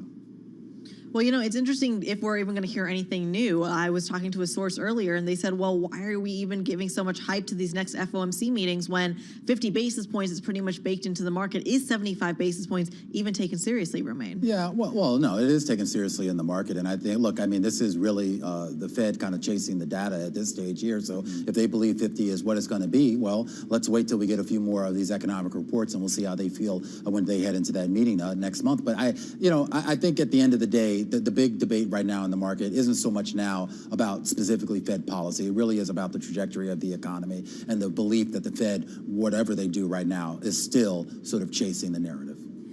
Yeah, I think interesting points about chasing the narrative. We've heard a lot of calls from some other key economists who was it? Lloyd Blankfein could be one of them. Not an economist, of course, Caroline, but certainly a big name when it comes to economics and banking and the financial institutions. But it's all about how these markets react. And Did you know Caroline's going to Panama? Which I think you're going to, Caroline? In Panama right now. What's going on in Panama? Is there something happening? Well, I just looked at Yeah. Carol's tweet, and apparently it's raining. But no, we've got a great new Who would have economy thought? forum event. You know, there's a rainforest like right in the middle of the city, right? Who knew it might be luscious and well I'm told it rained on. Caroline, if you're going to spend the whole week working, it might as well be raining. Well, no, I'm actually an equivalent of a Goldman Sachs partner or managing director, and I've got unlimited vacation, unlike you, and I'm going to Panama on vacation. Did you know you can swim the Atlantic Ocean and the Pacific Ocean on the same day?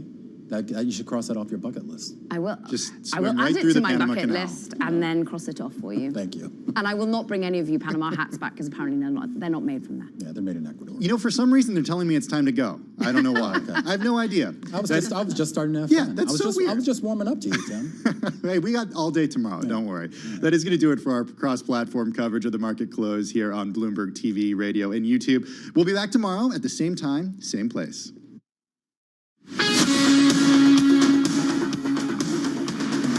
This is Bloomberg Business Week with Carol Masser and Bloomberg Quick Takes Tim Stenovic on Bloomberg Radio. It's Bloomberg Business Week. Tim Stenovic and Kriti Gupta. We're live in the Bloomberg Interactive Brokers studio in New York. Kriti, I got to tell you, we're all about the data here, and we do take seriously the anecdotes that market participants, that economists share with us. We saw Goldman Sachs cutting its U.S. GDP growth forecast for this year to 2.4%, that from 2.6%, and then next year for 2023 from 2.2% to 1.6%. It certainly feels like and seems like, given the comments that we're hearing from banks and more, that a recession is a more serious concern now than it was just a few weeks ago. Yeah, and I think it's interesting how quickly the narrative has switched from inflation and the American consumer being able to weather it to the American consumer panicking and perhaps a self-fulfilling prophecy in that regard. You're absolutely right. Inflation expectations and then expectations of a recession, those things could lead people to pull back. It could lead people to hoard, and that's not necessarily a good thing. All right, well, let's get to Washington, D.C. now for a check of the latest world and national news. Standing by there is Nancy Lyons. Hey, Nance. Thanks so much, Tim. Buffalo's police commissioner says the suspect accused of carrying out a deadly shooting rampage at a supermarket on Saturday afternoon intended to keep attacking before he was confronted by police and surrendered. 10 people were killed there, 3 injured. At the White House today, President Biden awarded the Medal of Valor to a security guard working in the store, retired Buffalo police officer Aaron Salter.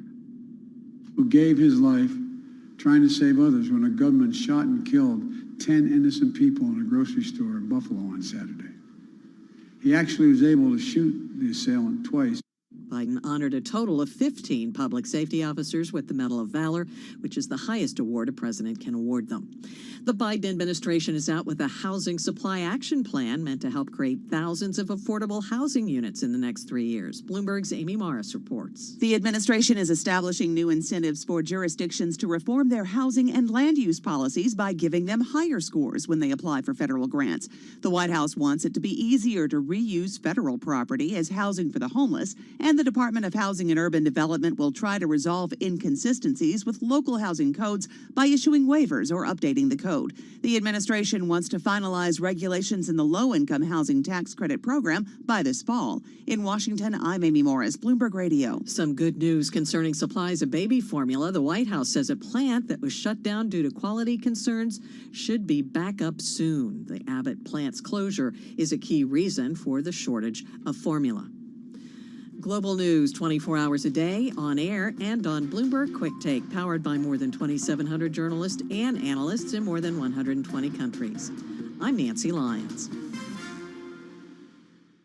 Thank you so much for that update, Nancy Lyons. I saw this cross earlier today, Kriti. This is an exclusive by our own Scott Moritz here at Bloomberg.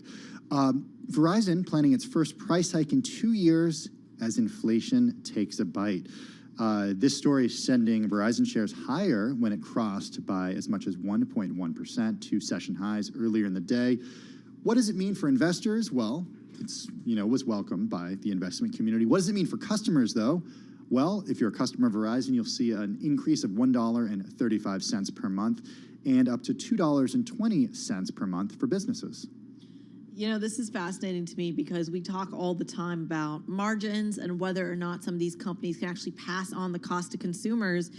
And it kind of seems like if you are a Verizon bull and the stock went up off these headlines, you are basically saying that Verizon customers can not only eat the cost, but that Verizon can continue to do this. And I think that's a very key point as we're talking about recession, demand destruction, and those kind of conversations. But this story seems to suggest that people can withstand it.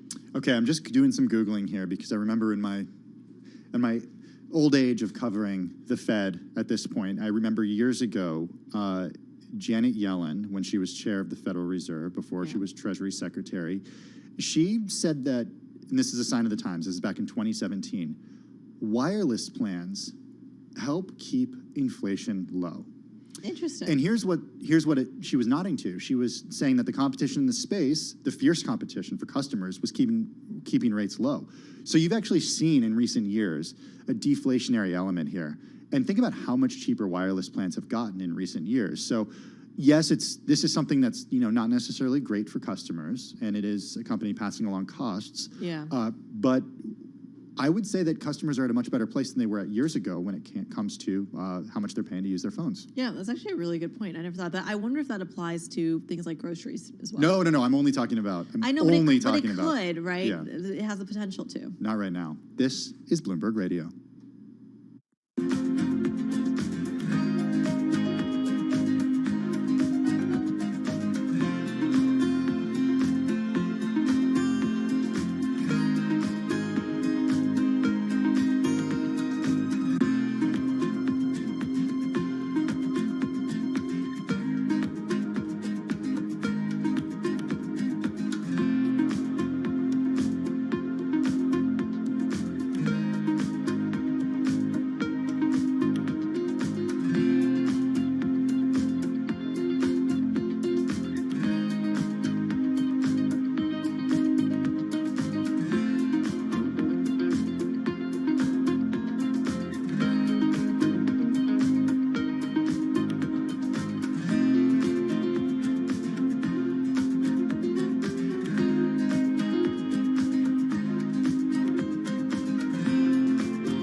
updates, headlines, and breaking news 24 hours a day at Bloomberg.com, the Bloomberg Business app, and at Bloomberg Quick Take. This is a Bloomberg Business Flash.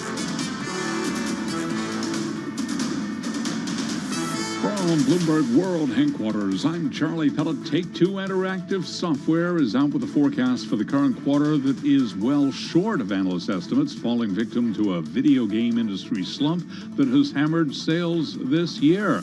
But Take-Two shares after hours are up now by about 2.5%. Turned out to be a mixed session. We had the Dow holding on to a 26-point gain today, up by 0.1%, but the S&P, NASDAQ, both lower. Stocks did fall back towards session lows in the last hour of trading as investors assess the latest signs of economic malaise in the U.S. and China. S&P fell 15, holding above 4,000 at 4,008, down 0.4%. NASDAQ down 142, a drop of 1.2%. 10-year yield 2.88%.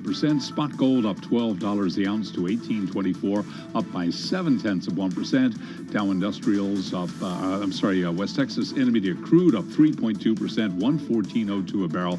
Again, recapping, it was the Dow up 26, up 0.1, S&P down by 0.4. I'm Charlie Pellet. That is a Bloomberg Business Flash. Thank you so much for that update, Charlie Pellet.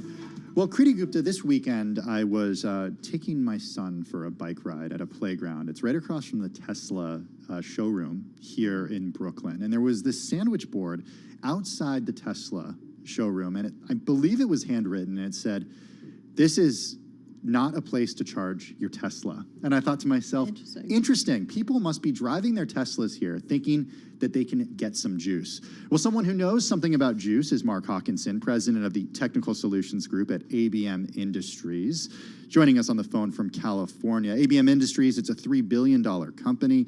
It's one of the largest providers of EV charging stations here in the U.S. Mark, how are you? I'm great, Tim. How are you? Doing well, thanks. Thanks for joining us. I want to get into the economics of this in a minute, but first I just want to get an idea from you about how much demand for power has increased from your charging stations as we've seen gas prices go up and these traditional automakers invest tens of billions of dollars in order to catch up to Tesla. Yeah, that's a great question. And, I think the demand for EV has been there the last couple of years. And I think what's exasperating it now, obviously, are high gas prices. We've been fortunate to be a pretty integral part in developing the EV infrastructure here in North America, having installed around 20,000 DC fast chargers across North America. And I think, what's going to continue to happen is, larger deployments. I think there's going to be probably even an increased demand for electric vehicles, knowing that gas prices are $4 or $5 and $6 a gallon. And I think some of the challenges we're seeing now really are tied to supply chain, right? You hear everything that's going on, but I think that's a blip in the radar, and that the electric vehicle is certainly something that's here to stay. We kind of draw it akin to what happened when air conditioning became more prevalent in the 50s and 60s, and the demand that's going to put on our utility infrastructure for the need for power. And I think that's going to be something that's going to play itself out here over the next several years pretty quickly. Well, dig into the supply chain part of it, because I feel like we talk about supply chains all the time, but I'm not familiar with what you actually need to build an EV charging station. Can you walk us through the shortcomings on that front? Yeah, so, we at ABM here, we don't actually build the EV charging units. We contract with over 40 OEMs across the globe. So our focus tends to be more on the actual infrastructure play, from the design of, the power solution that's actually needed to get to the charger, and also to ensure that our clients have the proper utility to support whatever their EV deployment might be to help future-proof. What do you mean the proper utility? More of the delays we're seeing right now tend to be on the microchip side, so the actual intelligence that you see within these chargers tends to be the thing slowing things down. Hey, Mark, what do you mean when you say the proper utility? Yeah, so, what we've found, since EV's been around for a while, right? And I think it was somewhat, fashionable to go ahead and install like one charger at a commercial property, whether it's an office building, a retailer, or a parking lot. But as the demand and increase for EV vehicles will grow at over 30% over the next several years, a lot of owners, whether you're a mall or an employer, are going to have to rethink their infrastructure as it relates to their parking. And it's really important for anyone that's deciding to deploy an EV strategy is to really understand what those demands are going to be over the next several years. Otherwise, you could see yourself paying millions and millions more than you really needed to without having the proper design and engineering done up front. I feel like when I hear EV infrastructure, I immediately think of President Biden making a lot of speeches about trying to build out this infrastructure and make the United States a little bit more energy independent. But I'm curious what the relationship is in terms of building out this infrastructure and how much support you and your colleagues are getting from the fiscal government. Yeah, I think, a lot of that is going to be funneling through the Department of Energy and down through the states regarding that $5 billion infrastructure bill that you mentioned. We're really playing well with, analyzing where those dollars are actually being deployed, but you're also seeing a lot of private enterprise going ahead and making these investments. There's significant carbon tax offsets that can be gained out of deployment of large EV infrastructure, and it's something that is also the right thing to do for the environment. How does this end up looking 10, 20 years from now? And I know that you're not the ones, you're working on the infrastructure behind these, but the corollary that I have is gas stations. Do we see gas stations get replaced by EV charging stations? Or is this such that the way that people drive, they're charging at home, so we won't necessarily see a one-to-one mix here ultimately? Yeah, and I don't think fossil fuels aren't going to go away anytime soon, right? There's we learned that this year, the hard way, exactly, right? Yeah. So I think you're going to see you have companies like Electrify America, which are actually building and developing dedicated EV stations, right, where you can have a retail component, you can go in and have a great experience as a consumer. But you're going to also see a lot of the larger fueling stations across the country pivot and become more of a hybrid model, right? Because they're going to have to meet the demand for the fossil fuel vehicles that will still be around. But then you're going to see another 30 million EV vehicles that are going to be put on the road over the next 5 years. So they're going to have to be able to adapt. And I think the biggest question that we've been seeing and hearing a lot from our large clients is really the reliability and resiliency of our electrical infrastructure and our power grid, right? So now we're talking about alternative solutions relative to maintaining that infrastructure so that it's when you go to plug in your vehicle, it's actually providing you a charge. So right. That's where like microgrids and things are becoming more hot topic. Yeah, Mark, you're joining us from California, my home state, where people who live there are familiar with rolling blackouts when it's hot as a result of grid management. So you know more than anyone all about that. Mark Hawkinson, president of the Technical Solutions Group at ABM Industries, joining us via Zoom from California. You're listening to Bloomberg Business Week on Bloomberg Radio. This is Bloomberg.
Broadcasting live from the Bloomberg Interactive Brokers Studio in New York. Bloomberg 1130 to Washington, D.C. Bloomberg 99.1 to Boston. Bloomberg 106.1 to San Francisco. Bloomberg 960 to the country. Sirius XM Channel 119. And around the globe, the Bloomberg Business app and BloombergRadio.com. This is Bloomberg Business Week. It's Bloomberg Business Week. Tim Stanovic and Kriti Gupta. We're live in the Bloomberg Interactive Brokers Studio in New York. Kriti, if you are a top college athlete, well, these days it pays the big bucks. Man, so close. Name, image, and likeness, that's key. But also you got big groups of donors setting up collectives to help find sponsors, to pay big bucks to some of these top players. We're going to get into it with Carly Wana, media, entertainment, and telecom reporter for Bloomberg News. First, though, a check of what's going on with business news. Here's Charlie Pellet. Thank you very much, Tim Stanovic. Do want to begin with a headline from the Bloomberg Professional Service, just getting word that Abbott has agreed to enter into a consent decree with the FDA relating to its infant formula plant in Sturgis, Michigan. The decree is an agreement between the FDA and Abbott on the steps necessary to resume production and maintain the facility. Earnings news, we heard from Take-Two Interactive Software, and it did give a forecast for the current quarter that was well short of analyst estimates, falling victim to a video game industry slump that has hammered sales this year. Turned out to be a mixed day, with the Dow higher by 26 points, up by 0.1%, S&P lower by 15, down 0.4, NASDAQ down 142 today, a drop there of 1.2%. Stocks fell back towards session lows in the final hour of trading as investors assess the latest signs of economic malaise in the U.S. and China.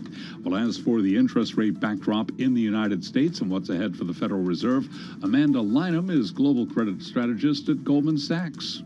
So our economists expect a terminal value of 3 to 3.25%. A large amount of that is already reflected in Fed funds futures, for example, and baked into the market.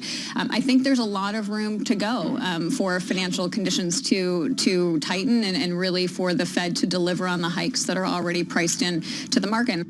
10-year yield 2.87%. S&P lower today by 15, down 0.4%. Drag lower by a slide in mega caps, including Tesla, Amazon, and Apple. Spot gold up 10.80 the ounce to 18.22, up 0.6%. West Texas Intermediate crude 114.03 a barrel, up 3.2%.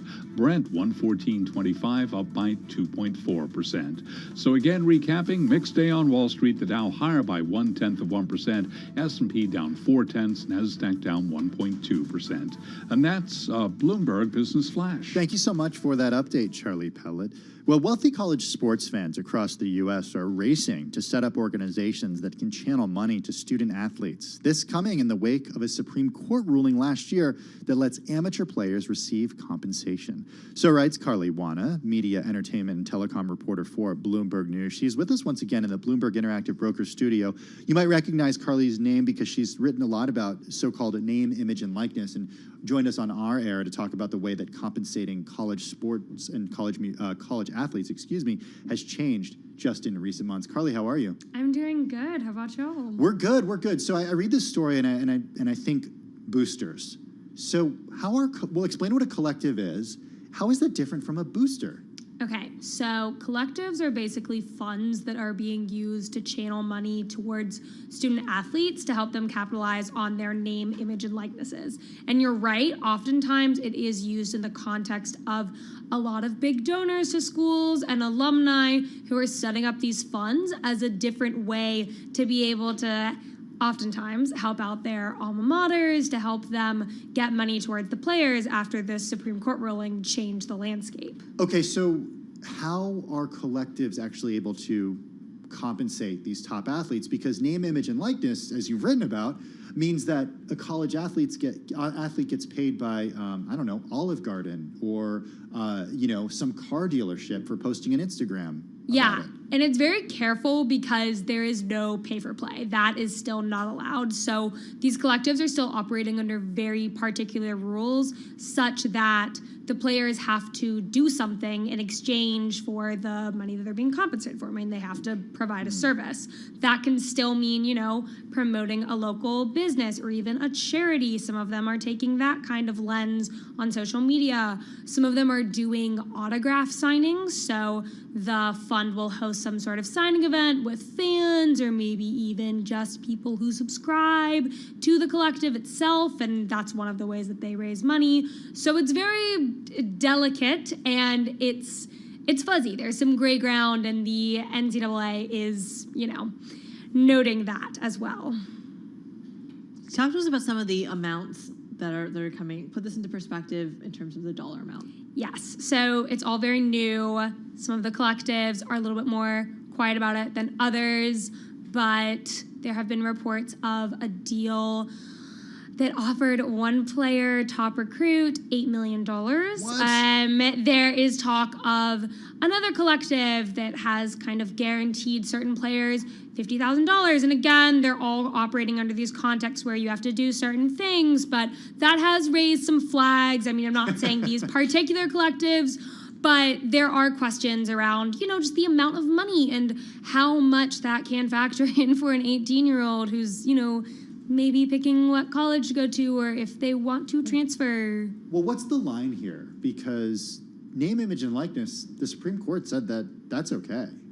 Yeah, and some of them are, like I talked to one collective that was very much saying they're operating within the rules. I mean, they said that, they pool money from donors who can subscribe for as little as $10 or hundreds of dollars, and they'll put on signing events with athletes, and the athletes get paid, but the fans get something in return. So there is a line here where some of the athletes who I talked to said too, I've done autograph signings before, but now I'm just getting paid for my time and the fact that people want my autograph.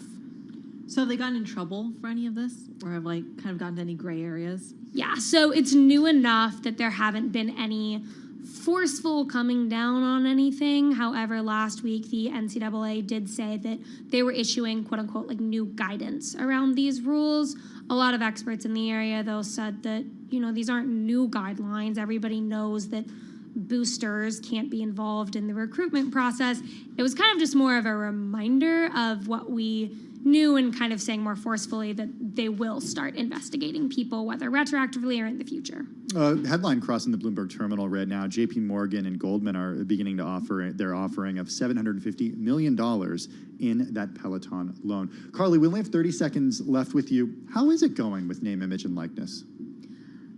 It's such a changing field. There's so much money to be had. The money going towards college sports is nothing new in some ways. I mean, big athletic departments have long touted their massive facilities to try to get top recruits. This is kind of just an added wrinkle to the equation and a new way to get people interested in a school. So for the players, there's a lot of opportunities. Right. For the donors, there's a lot of opportunities. There's just questions of what's okay and what's not. Carly Wana, media, entertainment, and telecom reporter for Bloomberg News. She's with us live in the Bloomberg Interactive Broker Studios. This is Bloomberg Radio. Let's get to Washington, D.C. now for a check of the latest world and national news with Nancy Lyons. Hey, Nance. Thanks, Tim. Buffalo officials just provided an update on this weekend's deadly shooting at a supermarket that left 10 people dead and 3 injured. Erie County District Attorney John Flynn says a felony hearing will be held on Thursday. I operate in a court of law, and this defendant is innocent until proven guilty. Let me repeat that. He is innocent until proven guilty. He has only been charged right now with 1 charge, and that's it. Flynn says that one charge is first-degree murder. President Biden and First Lady Jill Biden plan a trip to Buffalo tomorrow. Well, authorities say the suspect in another shooting yesterday at a church in Laguna Woods, California, has been identified as a 68-year-old Chinese immigrant living in the U.S.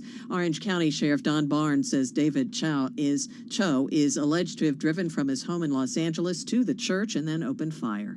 Based on information we've collected, and I'm not going to go into the details of that evidence was a politically motivated hate incident, a grievance that this individual had between himself and the Taiwanese community. Barnes says they do believe, though, the suspect acted alone. Abbott Labs says it has entered a consent decree with the FDA regarding its plant that had been closed due to quality concerns and largely caused the shortage. The agreement basically sets up terms for the plant to resume operations, which could happen within 2 weeks.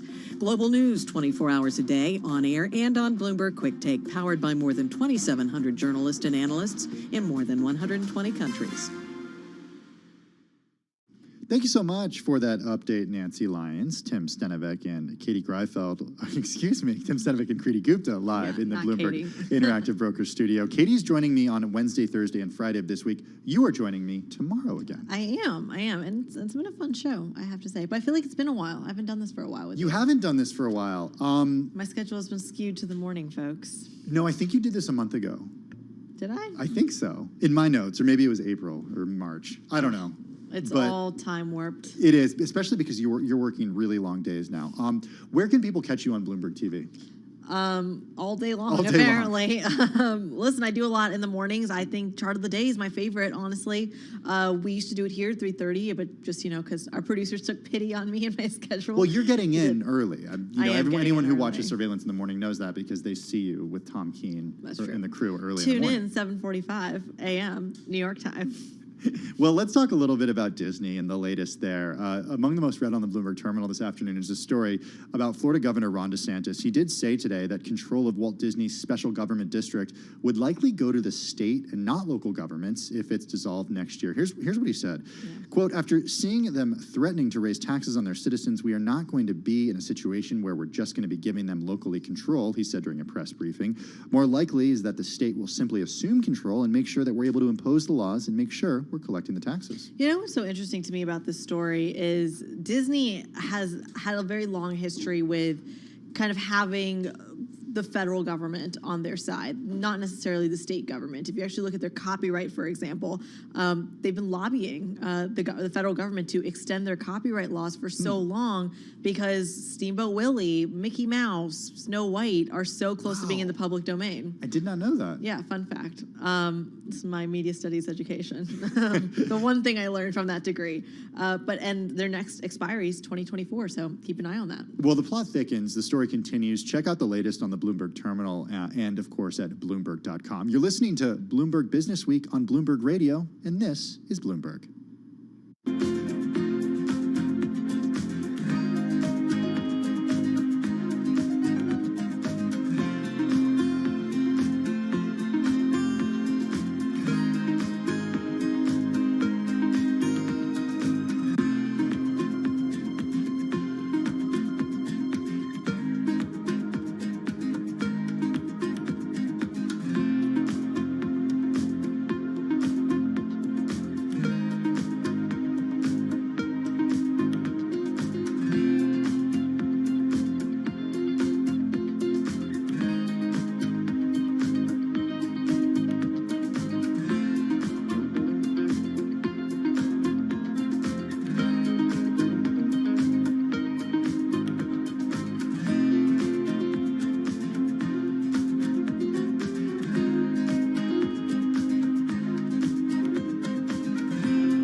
updates, headlines, and breaking news 24 hours a day at Bloomberg.com, the Bloomberg Business app, and at Bloomberg Quick Take. This is a Bloomberg Business Flash.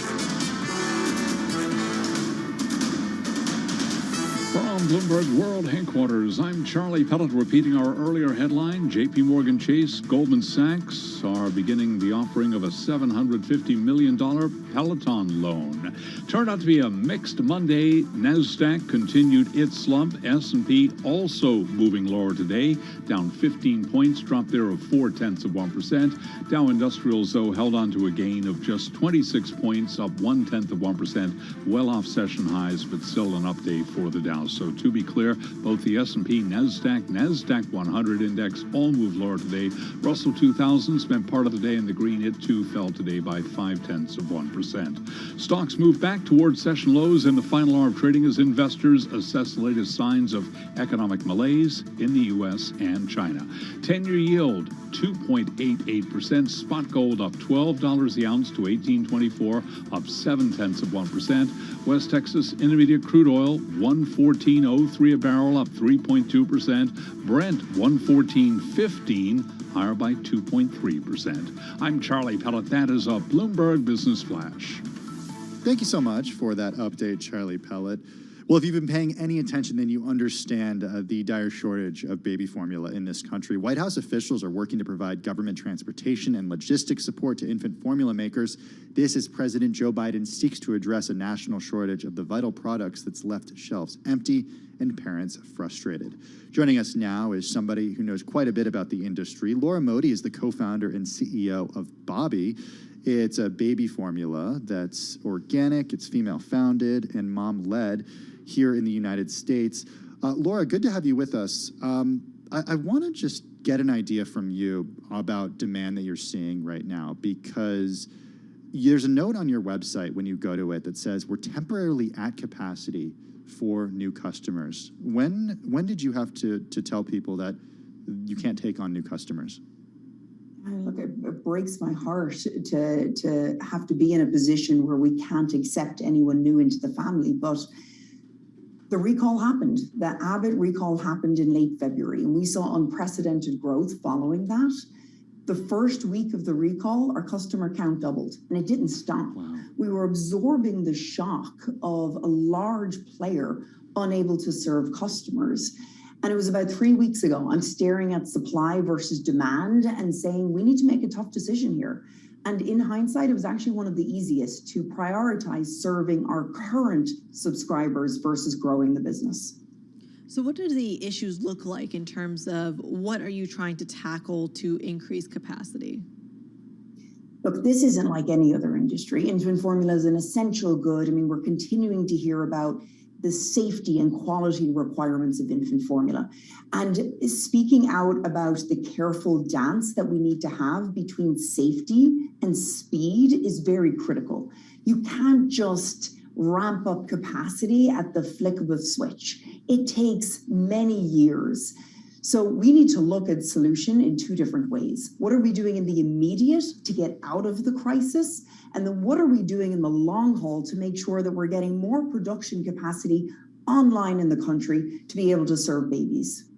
What specifically needs to be done in order to get us there? Because it seems like to me, like you said, it's not like any other industry. It's heavily regulated, and the supply chain is long and it spans different areas. What needs to happen in order to get us back on track? Look, as I said, like in the short term, we have to actually look at this like a crisis. There is not enough production capacity in the country to be able to serve the demand.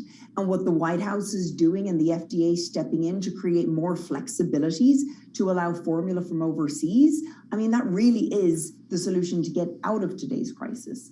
But in the long haul, we're going to have to take a hard look at how many facilities are online in the country.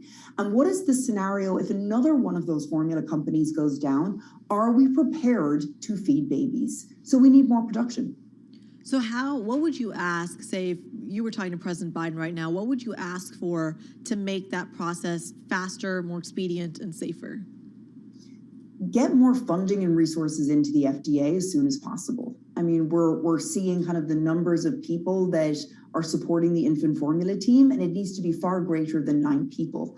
Getting more resources and funding to be able to get boots on the ground, to open up more manufacturing, to increase safety protocols has to happen immediately. Speaking from an industry standpoint, it takes both. We require the government support, government assistance, and the FDA's oversight to be able to produce more. And if we can get that funding and resource online, I believe we'd be able to see more diversity in the market.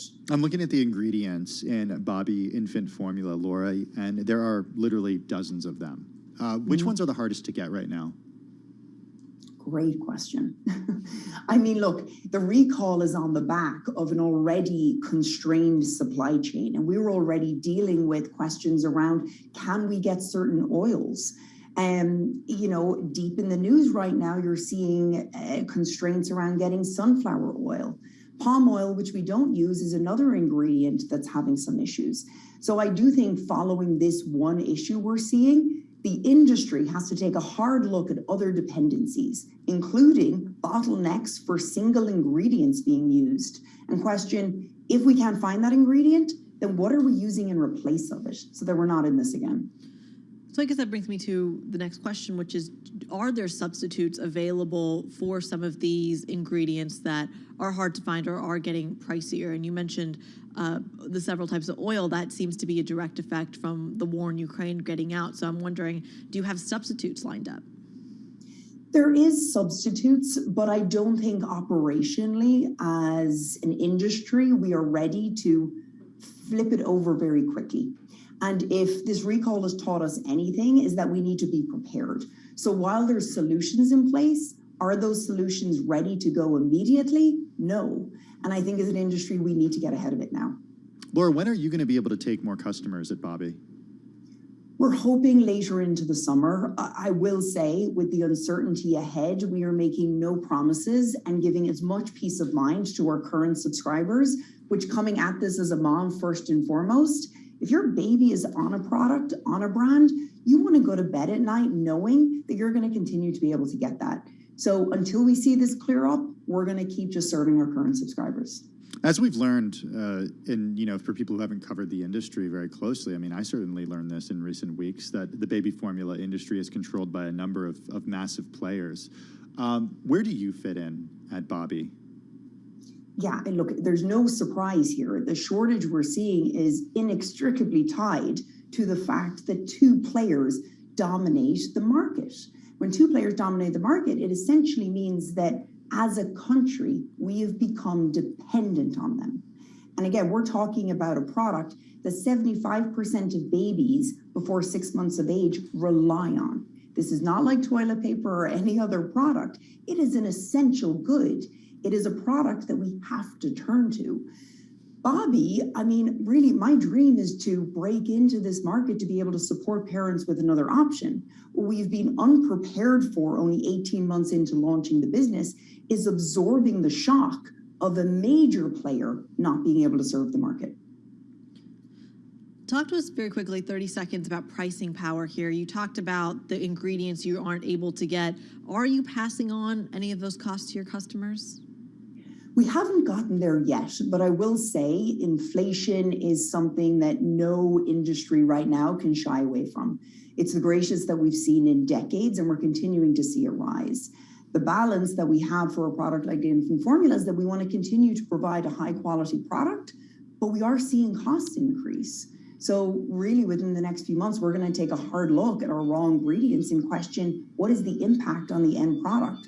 And I really do hope we're getting support from the government to be able to think about the right subsidies to be able to produce and make it accessible to the masses. Laura Modi is co-founder and CEO of Bobby, the infant formula company startup, joins us via Zoom from Washington, D.C. That's going to do it for Bloomberg Business Week on Bloomberg Radio.